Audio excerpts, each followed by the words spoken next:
ditundukkan Rusia. Pada tanggal 27 Februari pasukan Rusia mengeklaim telah merebut Berdyansk di Laut Azov. Pasukan Rusia di Berdyansk kemudian memamerkan sekitar 10 kapal Angkatan Laut dan Coast Guard Ukraina yang direbut, termasuk 2 kapal patroli kelas Gyurza M, kepada wartawan televisi Rusia Today milik pemerintah.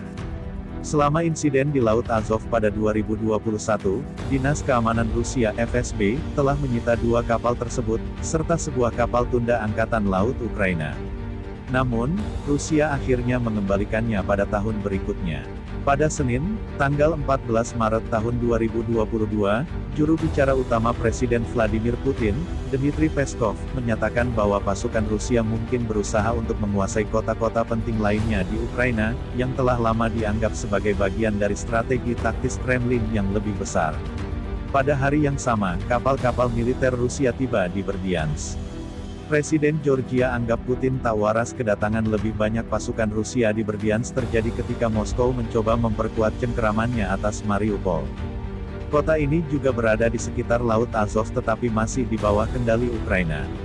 Bagi pasukan Rusia di Ukraina, Mariupol tetap menjadi prioritas utama. Hanya dengan merebut kota itu, mereka dapat sepenuhnya mengendalikan garis pantai di sepanjang Laut Azov.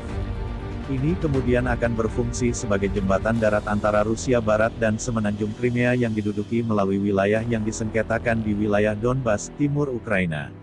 Mariupol telah dikepung oleh pasukan Rusia selama lebih dari seminggu, mematikan pasokan penting ke kota.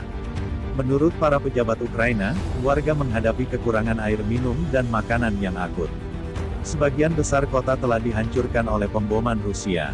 Terlepas dari serbuan hebat ini, pasukan Ukraina terus melawan agresi Rusia di daerah tersebut.